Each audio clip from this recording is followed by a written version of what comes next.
Y ahora sí, a partir de estos minutos estaremos conversando con la directora del Sistema Integral de Protección a la Infancia y a la Adolescencia contra la Violencia, María Elena Mizrahi. ¿Qué tal? Bienvenida, María Elena, un gusto nuevamente. Muchas gracias por la invitación. Por favor, siempre es necesario hacer una puesta a punto de nuestras infancias, de nuestras adolescencias, pero también sobre la violencia que también los impacta, sacude a toda la sociedad. También se ven afectados en cuanto a lo que sucede en el día a día. Pero quiero preguntarte, más que nada es para contextualizar a los televidentes de cómo viene funcionando el CIPIAV y recordar además cuál es el trabajo específico que se realiza por parte del sistema. Bien, el CIPIAV es un sistema interinstitucional que fue creado en 2007, pero que es aprobado por ley, votado por todos los partidos políticos, con la modificación del código, o sea que somos un sistema creado por ley. Estamos el sector salud, el sector educación, el Ministerio del Interior, la Fiscalía General de la Nación,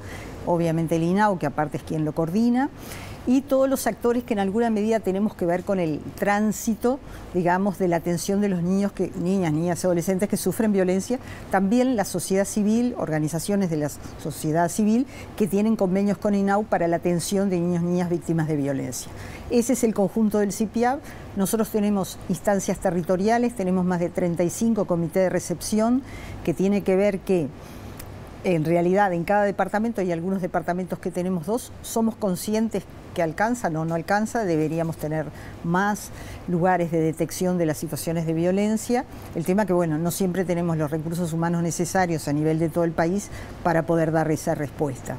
Creo que mejoramos en el tema de la detección, hay mapas de ruta en el área de la salud, en el área de la educación desde hace mucho tiempo, estamos todos como sociedad más atentos, pero en realidad nosotros detectamos, abordamos en los inicios de la situación de violencia, frenamos la situación de violencia. Cuando hay que judicializar, judicializamos, cuando hay que pedir protección a los juzgados de familia, la pedimos, pero bueno, ante el volumen de situaciones que estamos atendiendo, no siempre podemos atender el tema de la reparación de daño, que es el tema de la salud mental y la reparación de daño, que cuando uno sufre violencia, en particular los niños, niñas y adolescentes, sobre todo si son situaciones de abuso sexual, obviamente que siempre es de un familiar directo. Sí. Eso, en realidad, ahí tenemos un debe grande, y también en los seguimientos a largo plazo. ¿Por qué?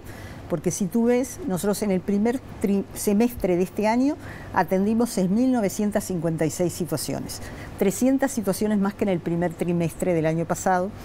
Y el año pasado tendrimos 8.157 situaciones. ¿Cómo llegan al CIPIAV los casos? Llegan al ¿Cómo caso, se detectan? Exacto. ¿Cómo ustedes perciben que está sucediendo algo? Lo detectan las maestras, sin lugar.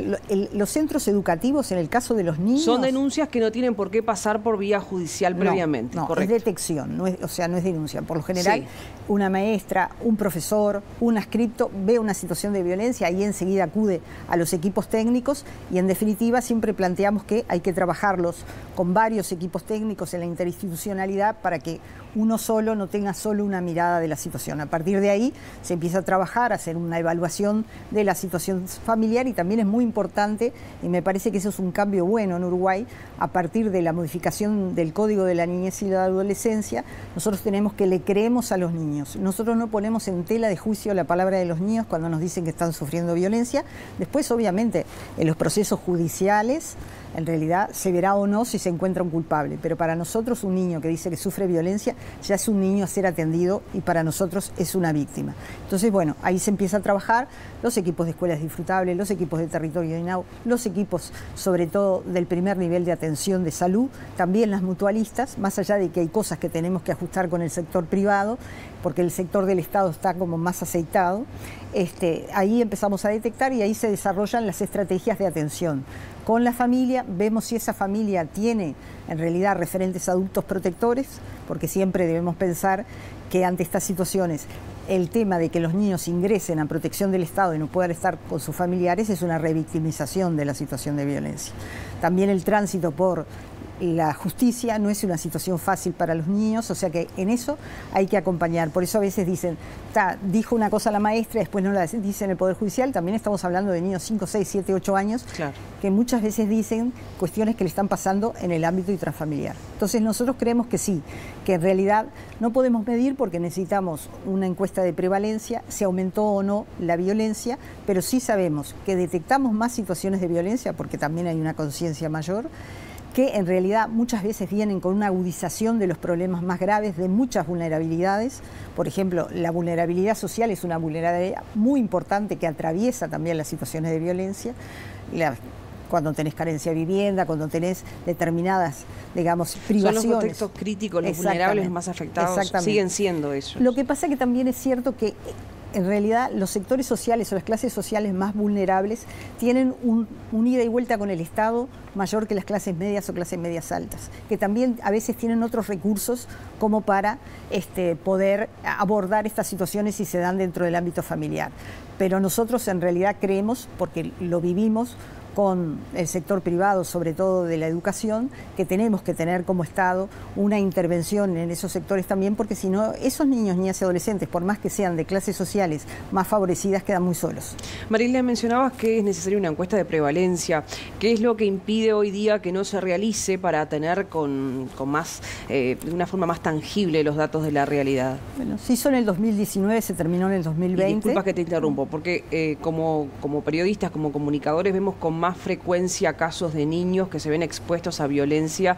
Obviamente que no se, ustedes no se refieren a caso por caso, pero en el todo nosotros lo vemos como con mayor frecuencia, con aumento, y si no hay una encuesta que lo trasluzca, se hace complejo. Ahora estamos en un acuerdo con el Consejo Consultivo de Lucha de la Violencia de Género porque eso también, para ser sinceros, necesita un financiamiento importante. Esto se hace con el INE, en poblaciones mayores de 5.000 habitantes, donde se encuesta a mujeres mayores de 15 años si sufrieron violencia, tanto en la infancia, de recuerdo, o están sufriendo violencia. Los datos que nos dio la encuesta del 2020 son muy preocupantes. Cada 5 años se debería hacer esta encuesta. Ahora recién y Mujeres está coordinando con el BID para el financiamiento y también para empezar a hacer el trabajo.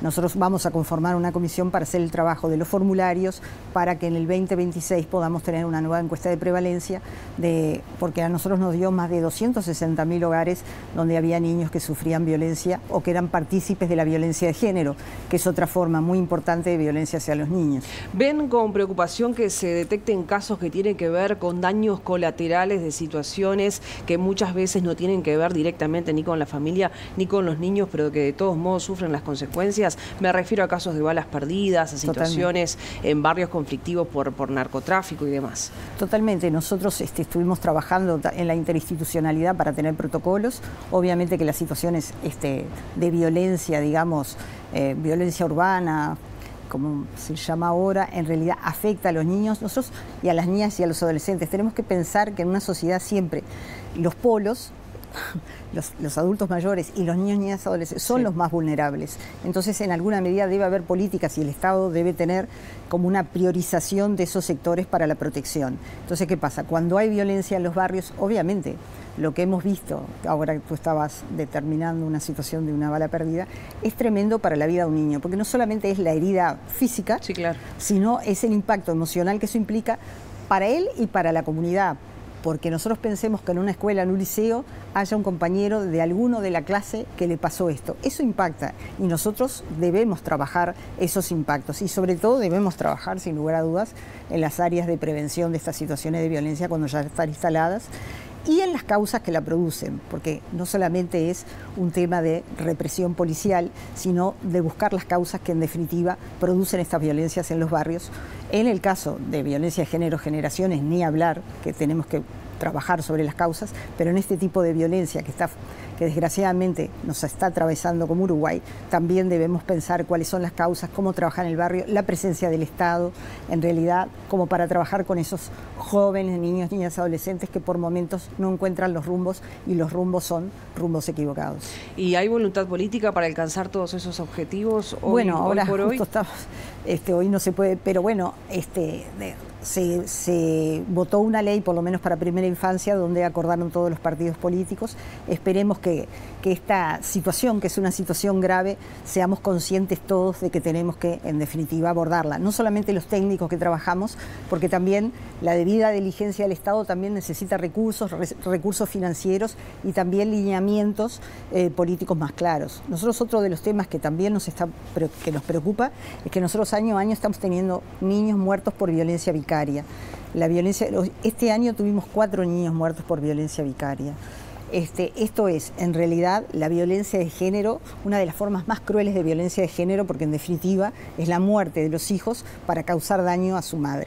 Entonces los niños, como vemos, siempre están en el medio de un conflicto muy fuerte de los adultos y no tienen niveles de protección. Somos los adultos los que debemos proteger y tener acciones de protección a esos niños. Entonces, esto era un fenómeno que no lo teníamos hace unos años. Yo creo que el tema de la violencia va en realidad modificándose, y si bien no podemos decir que tenemos más, podemos decir que tenemos situaciones más graves, eso sin lugar a dudas, con más vulneración, con más complejidades en las familias para abordarlas, temas de salud mental, temas de adicción, temas de pobreza. O sea, hay una serie de elementos que también transversalizan, y que cuando uno va a trabajar la violencia no trabajas el golpe en sí, sino que tenés que abordar todo el contexto, y para eso tenés que tener recursos. Y también una cosa que no es menor, que a nosotros nos dio bastante resultado con el tema de hacer un estudio con la Facultad de Psicología, es en definitiva una alianza fuerte con la academia para que nos pueda decir, diagnosticar y también proyectar cuáles deberían ser nuestras formas de abordaje, de atención,